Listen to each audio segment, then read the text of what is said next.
Hello everyone, welcome back in today's video. आज का हमारा तीसरे पार्ट में हम देखेंगे। पहले हमने दो पार्ट में इंट्रोडक्शन पढ़ा एंड रेस्पिरेटरी चेंजेस के बारे में पढ़ा जो एक्सरसाइज के दौरान होता है। अब बात करते हैं कार्डियोवैस्कुलर चेंजेस कौन कौन से होते हैं।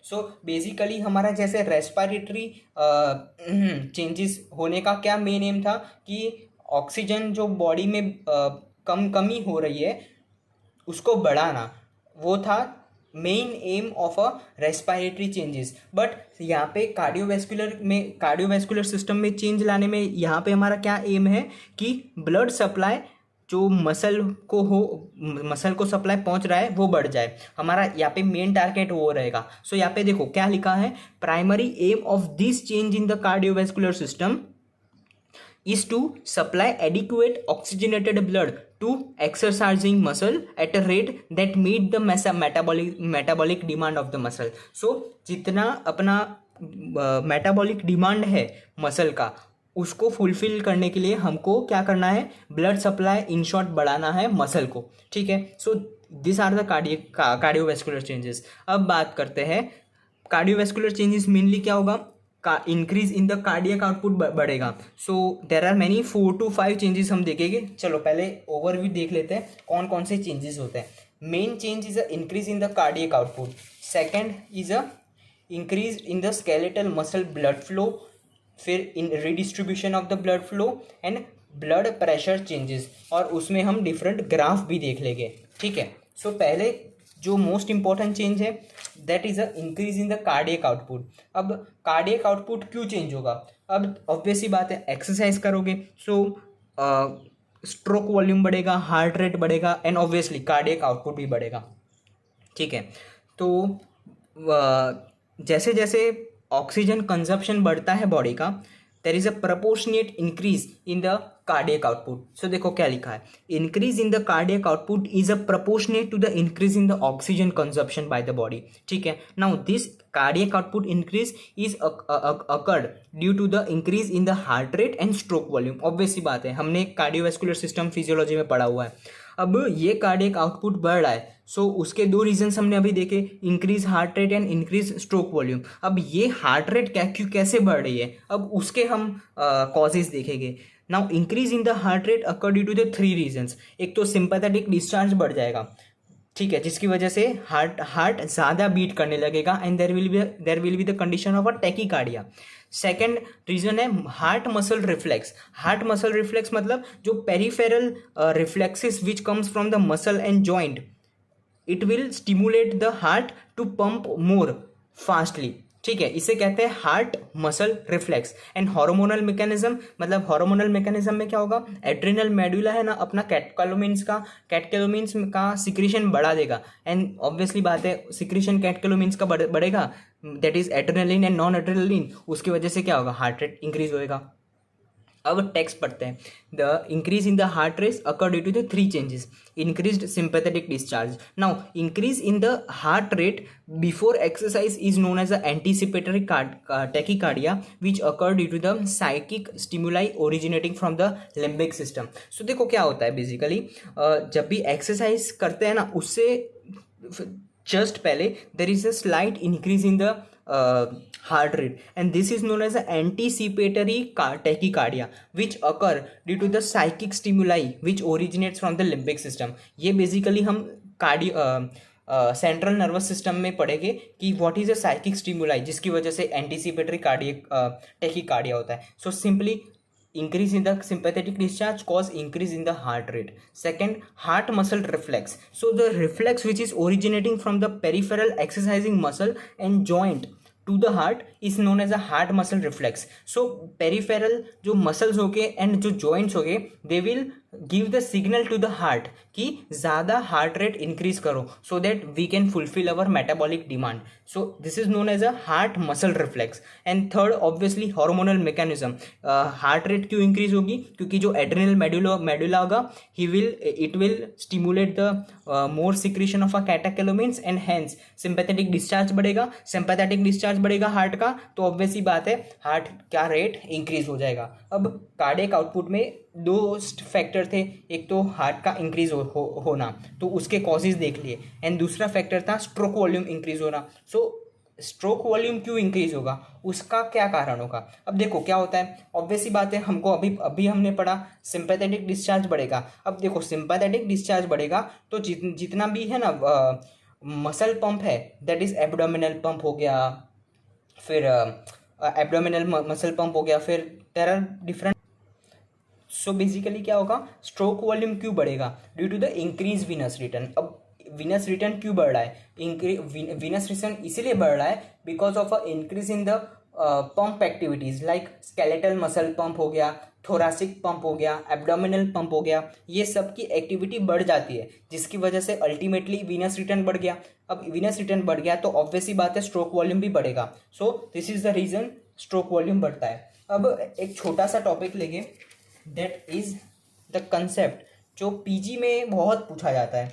अब जो अगर एथलीट होगा ना, एथलीट की heart rate and non athlete की हार्ट रेट अगर रेस्ट पे चेक करेंगे हम, सो एथलीट की heart rate will be less than the non athlete at a rest, because जो एथलीट होता है उसमें वेगल स्टिमुलेशन ज़्यादा होता है than the non athlete. Also अगर एथलीट को अपना स्ट्रोक वॉल्यूम कार्डियक आउटपुट बढ़ाना है, then it will be achieved by increasing the stroke volume.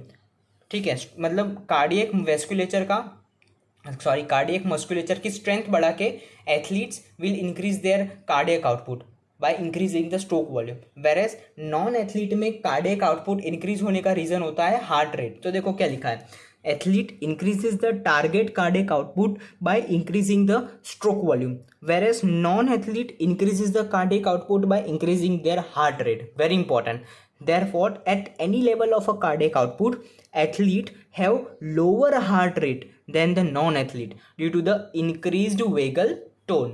ठीक है, ये था छोटा सा कॉन्सेप्ट था, मतलब याद रखना है, फैक्ट है, जो पीजी में एम्स में पूछा गया था। अब बात करते हैं, मैंने आपको एक एक बता दिया, कारण बता दिया आपको कि कार्डियोवैस्कुलर चेंजेस कौन से होते हैं, that is a increase in the cardiac output. Cardiac output क्यों इंक्रीज हो रहा है, due to increase in the stroke volume and increase in the heart rate. अब बात करते हैं दूसरा cardiovascular change, that is a increased skeletal blood flow. अब क्या होता है, देखो स्केलेटल ब्लड फ्लो क्यों इंक्रीज होता है, स्केलेटल मसल्स सॉरी, अब हमको पता है during exercise there is a stimulation of a voluntary skeletal muscles. ठीक है, सो अब जैसे जैसे सीवियरिटी ऑफ एक्सरसाइज बढ़ेगी, ऑक्सीजन कंजप्शन भी बढ़ेगा। अब ऑक्सीजन कंजप्शन बढ़ाने के लिए, मतलब फुलफिल करने के लिए ब्लड फ्लो बढ़ाना पड़ेगा। अब ब्लड फ्लो बढ़ाने के लिए हमको क्या करेगा, कैपिलरीज को डायलेट करना पड़ेगा, फिर आर्टीरियल डायलेट कराने पड़ेंगे, जिसकी वजह से blood flow to the muscle बढ़ जाए। ठीक है, सो देखो क्या लिखा है, there is a increase in the skeletal muscle blood flow, primarily it occur due to the arteriolar dilatation and opening up of a capillaries. ठीक है, समझ में आ गया, प्राइमरली क्यों होता है स्केलेटल मसल में ब्लड फ्लो क्यों इंक्रीज होता है, इंक्रीज क्यों होता है, it is because of the opening of a capillaries which are, पहले क्या होगा, कुछ कैपिलरीज है ना दैट आर क्लोज्ड, बट जब भी मसल स्केलेटल मसल पे ब्लड फ्लो बढ़ाना होगा हमको, देयर इज अ इंक्रीज्ड या फिर ओपनिंग ऑफ अ कैपिलरी। ठीक है, जिसकी वजह से blood flow at a skeletal muscle level बढ़ जाएगा। अब बात करते हैं redistribution of the blood flow. तो देखो ये बहुत अच्छा सा कंसेप्ट है। अब रीडिस्ट्रीब्यूशन ऑफ ब्लड फ्लो मतलब हमको पता है स्केलेटल मसल को ब्लड फ्लो हमको बढ़ाना है। अब वो कैसे बढ़ाएंगे, तो जो रेस्ट ऑफ द विसरास लाइक हमारे ऑर्गन्स है, rest muscle main vital organ जहाँ पे कार्डियोवैस्कुलर चेंज हो रहा है, that is a heart and brain during exercise, पता है। तब हमको क्या करना है, ये दोनों वाइटल्स ऑर्गन को ब्लड फ्लो बढ़ाना है। ठीक है, अब कैसे बढ़ाएंगे, पेरिफेरल विजुअल मसल्स को ब्लड फ्लो कम करके। तो मतलब क्या होगा, जो स्किन को जो ब्लड फ्लो मिल रहा है उसको कम करके we will divert this blood flow toward the skeletal muscles, so that क्या स्केलेटल मसल्स को ज़्यादा ब्लड मिल सके, बिकॉज एक्सरसाइज की वजह से ऑक्सीजन कंजप्शन वहाँ पे ज़्यादा हो रहा है। सो देखो क्या लिखा है, increased skeletal muscle blood flow is not only due to the increase in the cardiac output, but it is also due to the redistribution of the blood flow. Now sympathetic vasoconstriction in the visceral and cutaneous vascular bed divert the enough blood to exercising muscles. क्या हुआ, जो peripheral cutaneous circulation हो गया, फिर जो visceral circulation मतलब जो organs को ब्लड पहुंच रहा था वहाँ पे वेजो कंस्ट्रिक्शन हुआ, पेरिफेरल वेजो कंस्ट्रिक्शन हुआ सिंपैथेटिक डिस्चार्ज की वजह से, जिसकी वजह से उनको ब्लड फ्लो तो कम हो गया और वो ब्लड फ्लो हमने डाइवर्ट कर दिया towards the skeletal muscles, so that क्या, स्केलेटल मसल्स को ज़्यादा ब्लड पहुंच सके rather than peripheral visceral organs को। ठीक है, ये समझ में आ गया। अब बात करते हैं ब्लड प्रेशर में कौन से चेंजेस आते हैं during the exercise.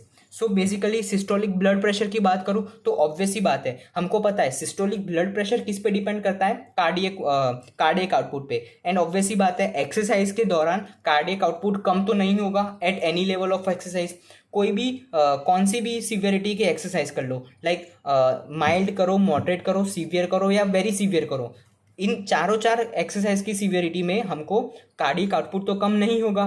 So obvious ही बात है during whole period of exercise systolic blood pressure भी कांस्टेंट इंक्रीज होता चला जाएगा। So there is always increase in the systolic blood pressure in the exercise due to the increase in the cardiac output. समझ में आ गया। अब diastolic blood pressure की बात करूं, अब देखो डायस्टोलिक ब्लड प्रेशर है ना, it depends on the degree of exercise. क्यों? बिकॉज हमको पता है diastolic blood pressure it depends on the peripheral resistance.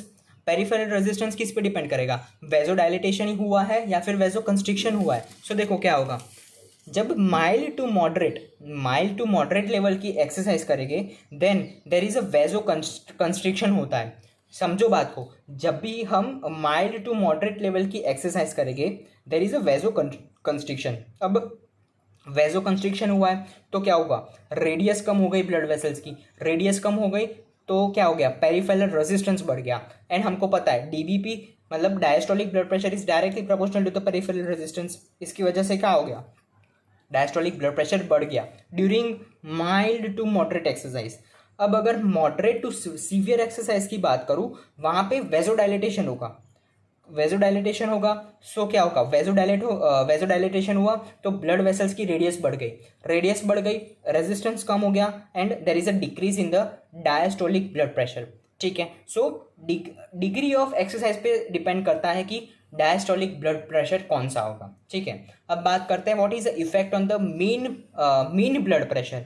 देखो मीन ब्लड प्रेशर का हमने फॉर्मूला पढ़ा हुआ है, that is a diastolic blood pressure plus 1/3 pulse pressure. अब before starting the mean blood pressure हम पहले देख लेते हैं पल्स प्रेशर पे क्या चेंज होगा।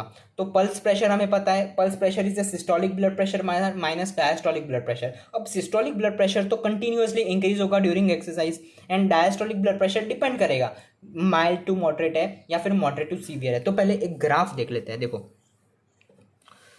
ये पहला ऑरेंज कलर का ग्राफ देखें तो ये it is a straight, why because ये जो सीवियरिटी ऑफ एक्सरसाइज पे है और ये हार्ट रेट पर मिनट का ग्राफ है। तो ऑब्वियस ही बात है माइल्ड टू सीवियर एक्सरसाइज करेंगे तो देर will be the constant increase in the heart rate, तो वो तो यहाँ पे पता चल रहा है। अब बात करते हैं स्ट्रोक वॉल्यूम भी पता है, ऑब्वियस ही बात है माइल्ड से सीवियर जैसे जैसे एक्सरसाइज की इंटेंसिटी बढ़ेगी स्ट्रोक वॉल्यूम भी बढ़ेगा। So there is a constant increase in the stroke volume.